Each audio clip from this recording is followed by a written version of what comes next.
Hello जी, welcome back. कैसे हो आप सब? मैं हूं गौरव काबरा। एक बार फिर से आप सबका बहुत बहुत स्वागत है हमारे यूट्यूब चैनल पे। सीएमए फाइनल एसएफएम के लिए कॉन्सेप्ट वीडियोस की ये प्लेलिस्ट चल रही है। आपके दोस्तों ने आपको इसके बारे में बताया होगा या आपने अपने दोस्तों को जरूर बताया होगा इस बारे में, क्योंकि ये एक ऐसी सीरीज है जिसमें बिना कोई फाइनेंशियल ऑब्जेक्टिव के, बस मैं खुद के मजे के लिए और आपके फायदे के लिए ये प्लेलिस्ट क्रिएट कर रहा हूं, जिससे मैं चाहता हूं कि यार एसएफएम के जो कोर कॉन्सेप्ट्स हैं, जो ऐसी एरियाज हैं जिनके ऊपर में हम आम तौर पे क्लास में उतने डिटेल में डिस्कस कर लेते हैं या फिर नहीं भी करते हैं और भूल जाते हैं, उनके ऊपर ना एक बार वापस YouTube पे एक ऐसा रिसोर्स बनाया जाए कि कल को कोई भी बच्चा कहीं फंसे, आपने कहीं से भी क्लास लियो कोई फर्क नहीं पड़ता, लेकिन कहीं अगर आप फंसे और कॉन्सेप्ट आपको वापस देखना पड़े तो आपको पता हो कहाँ आपको वो सब मिल जाएगा। तो एकदम ही निष्पक्ष तरीके से इस प्लेलिस्ट को हम क्रिएट कर रहे हैं। कुछ वीडियोस ऑलरेडी डाल चुके हैं और उसी में आगे बढ़ रहे हैं, और आज का ये छठा वीडियो है। इस प्लेलिस्ट का ये छठा वीडियो है impact of inflation on investment analysis के ऊपर। यानी कि हम ये देखने वाले हैं कि जब जब इन्फ्लेशन से रिलेटेड सवाल आ जाते हैं एग्जाम में, कैपिटल बजटिंग चैप्टर में, तो वो किस तरह हमारे सवाल को इम्पैक्ट कर सकते हैं और उसे हम सॉल्व कैसे करें। छोटा सा एरिया है, इंस्टीट्यूट के मॉड्यूल में इसको थोड़ा सा कवरेज दिया गया है, ज्यादा कुछ डिटेल्स नहीं है, क्वेश्चंस भी ज्यादा नहीं है, बट हाँ एक इंपॉर्टेंट कॉन्सेप्ट है, इसलिए मैं इसको आपके सामने रख रहा हूं। हमेशा की तरह अगर काम अच्छा लगे तो वीडियो को लाइक कर देना और चैनल को सब्सक्राइब नहीं किया तो वो कर लेना। शुरुआत करते हैं। सबसे पहले हम ये समझते हैं कि भैया रियल और नॉमिनल ये दो शब्द क्या होते हैं। इनके मायने अगर आप समझ गए तो आपका काम हो जाएगा। तो भाई सबसे पहला एकदम सिंपल सिंपल आधार में समझाऊं तो रियल का मतलब होता है जिसमें इन्फ्लेशन जुड़ा हुआ नहीं है या फिर जिसमें इन्फ्लेशन नहीं है। इन टूडेज टर्म्स जितने भी आपको सवाल दिखेंगे वो सब रियल सवाल होते हैं। यानी आज के दिन अगर आपके पास कोई कैश फ्लो है तो फिर उसमें इन्फ्लेशन का कोई इंपैक्ट नहीं है, तो इसे आप इन टूडेज टर्म्स भी सुन सकते हैं। कई सवालों में इसको लिखा हुआ आ सकता है इन टूडेज टर्म्स, इसका मतलब उसमें इन्फ्लेशन की बातें कैप्चर नहीं की है। और नॉमिनल होता है जिसमें इन्फ्लेशन इंक्लूडेड है। इसका मतलब अगर कोई कैश फ्लो है, जैसे मान लो 5 साल बाद या 10 साल बाद आपको 20 लाख रुपए मिलने वाले हैं, तो यार आपको थोड़ा सा सूझबूझ से काम लेना है। आज 20 लाख मिलना और आज से 10 साल बाद 20 लाख मिलना अलग होगा। आज 20 लाख में आप एक गाड़ी खरीद सकते हैं शायद, लेकिन आज से 10 साल बाद वो सेम गाड़ी तो नहीं खरीद पाएंगे। तो 20 लाख रुपए आगे जो मिलने वाले हैं उसके रियल टर्म्स में, आज के टर्म्स में वैल्यू कम हो जाती है, क्योंकि 20 लाख में इन्फ्लेशन ऑलरेडी है, इंक्लूडेड है, वो एक नॉमिनल कैश फ्लो है। लेकिन अगर उसे आप आज के रेट पे या आज के अमाउंट पे कन्वर्ट करें तो वो रियल हो जाएगा और आप उसमें से इन्फ्लेशन इफेक्ट हटा देंगे। ठीक है, एकदम सिंपल हिसाब किताब है। एंड आमतौर पे जितने भी कैश फ्लो सवाल में दिए हुए रहते हैं वो नॉमिनल होते हैं, यानी कोई इतना दिमाग नहीं लगाता कि भैया हमारा तो इन्फ्लेशन आएगा ये वो आएगा। हम सीधा बात करते हैं इस साल कितना मिलेगा, अगला साल कितना मिलेगा, उसका अगला साल कितना मिलेगा, so on.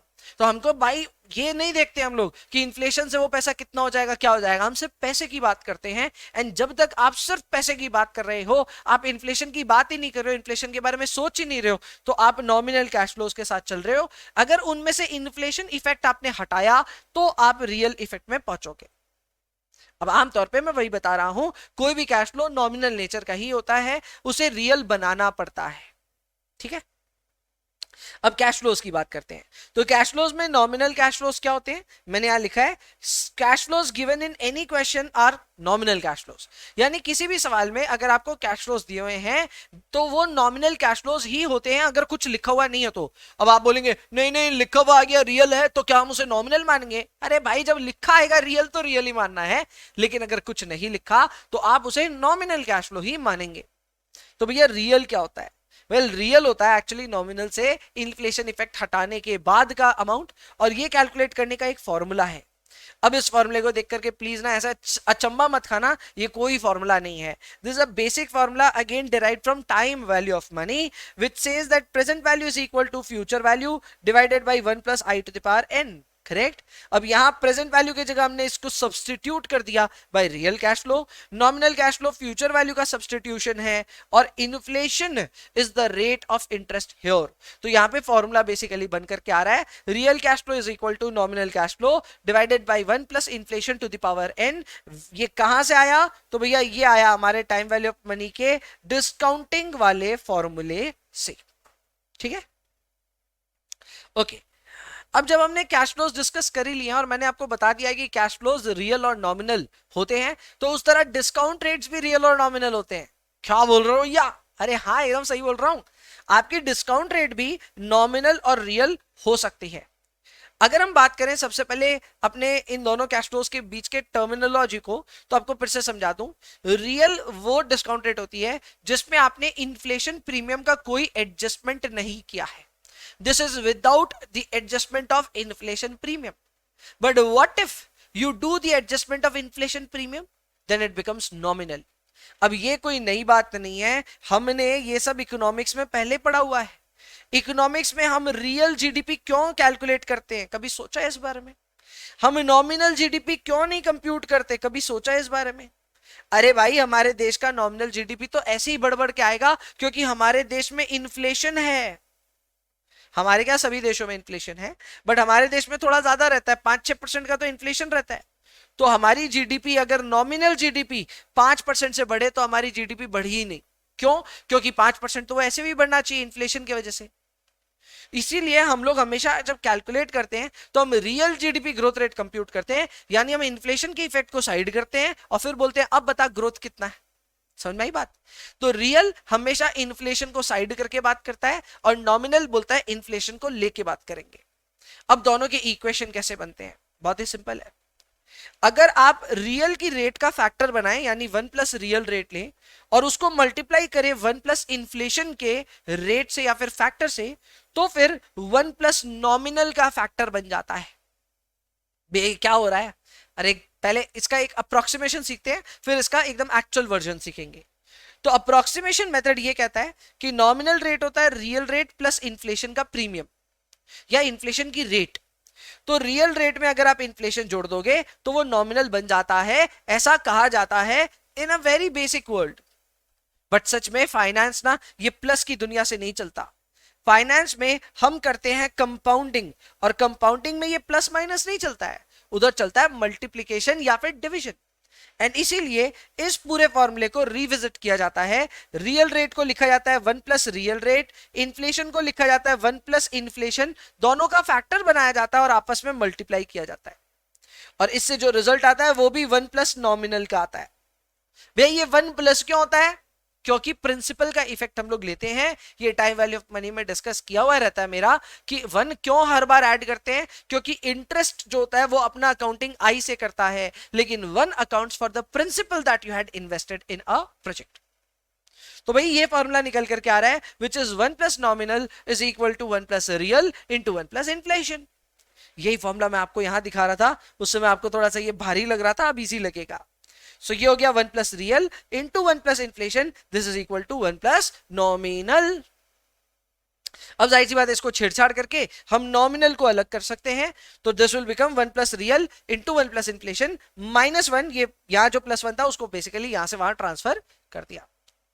So nominal rate is equal to 1 plus real rate into 1 plus nominal rate minus 1। ये फॉर्मूला याद रखना काम का है। अब इसी फॉर्मूले को अगर आप रियल रेट कंप्यूट करना चाहते हैं तो उसके लिए भी यूज कर सकते हैं। उसके लिए फॉर्मूला बनेगा 1 plus nominal divided by 1 plus inflation is equal to 1 plus real. मैंने आपको क्या बोला था? ऐसे तो करने को हम ऐसे लिख सकते हैं, real is equal to nominal minus inflation, पर मैंने क्या बोला, in the world of finance plus minus नहीं चलता, चलता है मल्टीप्लीकेशन और डिवीजन। तो जहां माइनस है वहां एक्चुअल में डिवीजन होगा, एंड इसीलिए फैक्टर बनेगा 1 plus nominal divided by 1 plus inflation. तो जो रिजल्ट आएगा वो भी एक फैक्टर का आएगा, and it will become 1 plus real. So formula है 1 plus real is equal to 1 plus nominal divided by 1 plus inflation. बात समझ में आ गई ना? गुड।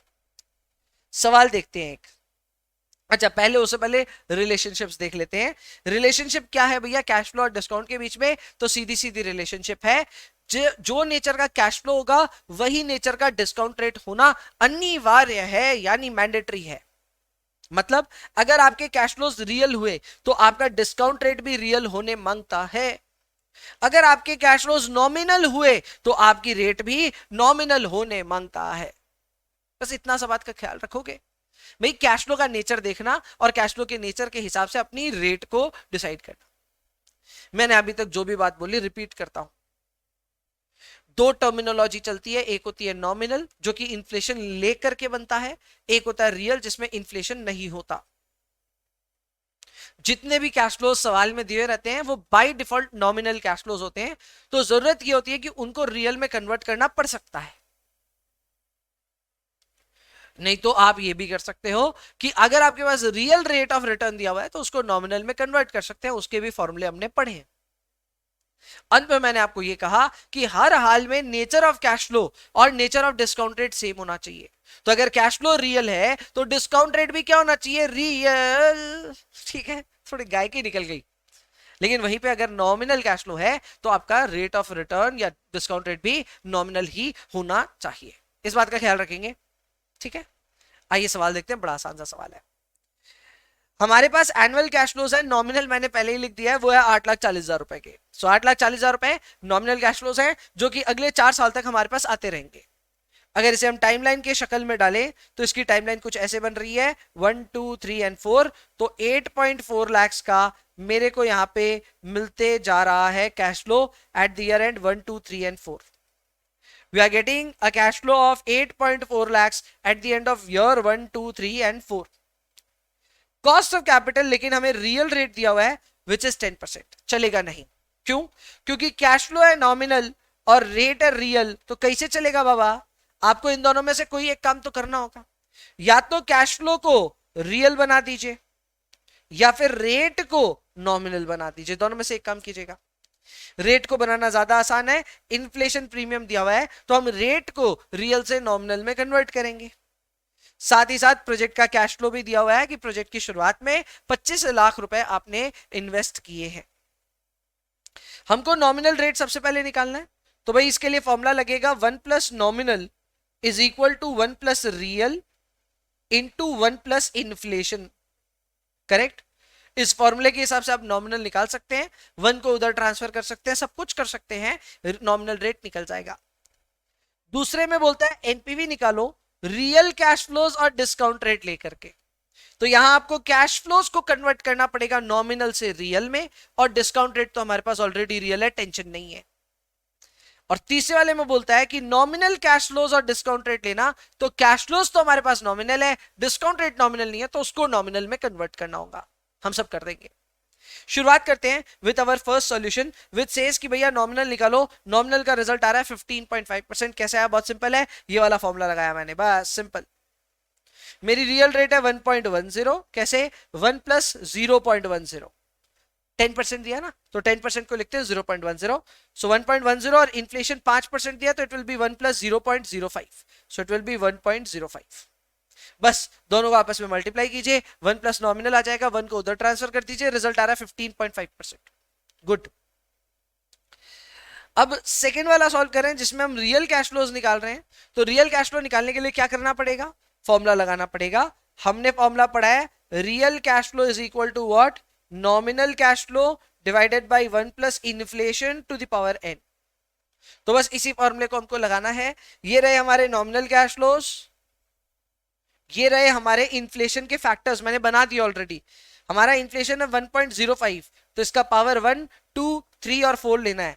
तो ये हो गया पावर 1, ये हो गया 2, ये हो गया 3, ये हो गया 4। रियल कैश फ्लो निकालने के लिए इन दोनों नंबर्स को आपस में डिवाइड करेंगे। सो 8,40,000 डिवाइडेड बाई 1.05, रिजल्ट आता है 8 लाख। फिर 8,40,000 divided by 1.05 to the power 2, result आता है 761,905। तीसरे वाले का रिजल्ट आता है 725,626 और चौथे वाले का रियल कैश फ्लो आ रहा है 691,071।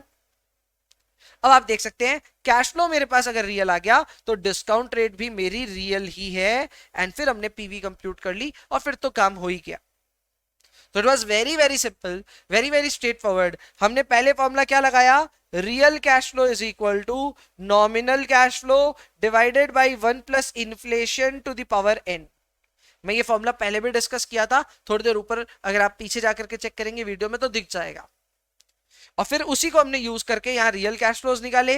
रियल कैश फ्लोज एक बार आ गए तो उसको डिस्काउंट किया हमने रियल डिस्काउंट रेट से, जो कि आसान था यार, मुश्किल नहीं था। इससे भी ज्यादा आसान पता क्या? अच्छा, एनपीवी वैसे नेगेटिव आई है, ध्यान देना, एनपीवी इज नेगेटिव। इससे भी ज्यादा आसान ये है कि आप सीधे नॉमिनल कैश फ्लोज को लेकर के नॉमिनल डिस्काउंट रेट यूज कर ले। तो नॉमिनल डिस्काउंट रेट हमने कंप्यूट करी थी, इट वाज 15.5%। हमने खुद से कंप्यूट किया था।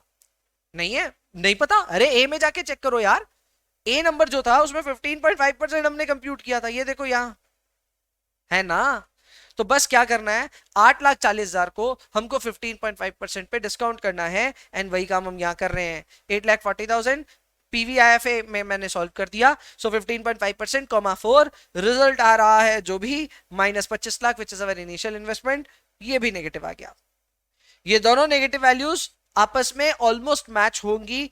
जैसे इस नंबर को और इस नंबर को अगर आप देखेंगे, आप कोई भी अप्रोच लगाओ, एनपीवी अल्टीमेटली सिमिलर आना चाहिए। क्लियर? यहां पे सिमिलर आ भी रहा है, फर्क अगर है कोई 20-30 रुपए का फर्क है, और ज्यादा फर्क है भी नहीं। तो भाई ये है आपके लिए दो तरीके जैसे आप इन्फ्लेशन को एडजस्ट कर सकते हैं। मैंने आपको क्या कहा, या तो आप कैश फ्लोज को एडजस्ट कीजिए, या तो डिस्काउंट रेट को एडजस्ट कीजिए। भैया दोनों को साथ में करना होगा क्या? एडजस्ट कभी नहीं करना होगा। आपको सवाल में या तो नॉमिनल कैश फ्लो देगा तो रियल रेट देगा, या फिर में रियल कैश फ्लो देगा तो नॉमिनल रेट देगा। दोनों ही सूरत हाल में आपको कोई एक जगह पहुंचना है, या तो कैश फ्लो को चेंज करना होगा या डिस्काउंट रेट को चेंज करना होगा। दोनों को चेंज करने के फॉर्मूले में आपको दे चुका हूं, प्रैक्टिस अच्छे से करा चुका हूं, एग्जाम्पल इंस्टीट्यूट का भी करा चुका हूं, एंड आई बिलीव अब इन्फ्लेशन आपको परेशान एकदम नहीं करेगा। सब जगह रूट कॉज अगर आप देखेंगे तो टाइम वैल्यू ऑफ मनी तो है ही। टाइम वैल्यू ऑफ मनी अगर आपने ठीक से नहीं किया कभी आज तक, कल को मिस हो गया होगा, तो टाइम वैल्यू ऑफ मनी के भी मेरे लेसन्स इसी चैनल पे मिल जाएंगे। सर्च करना यूट्यूब पे जाकर के टाइम वैल्यू ऑफ मनी गौरव काबरा, तो मेरे लेसन्स आ जाएंगे, बिंदास देख लेना। ठीक है? सो बस ये था इस छोटे से वीडियो में इस इन्फ्लेशन के कॉन्सेप्ट के ऊपर में एक सवाल और पूरे एक्सप्लेनेशन थे कि भाई रियल नॉमिनल में फर्क क्या होता है एंड किस तरह हम इसको सॉल्व करते हैं। वीडियो अगर यूजफुल लगा होगा तो कमेंट में एक दो अच्छी बातें लिख देना, करेक्ट। वीडियो को लाइक कर देना, चैनल को सब्सक्राइब नहीं किया तो वो भी कर देना। मिलते हैं अपने नेक्स्ट कॉन्सेप्ट वीडियो में, तब तक के लिए bye bye, take care, enjoy yourself please, and please पढ़ाई करते रहिए।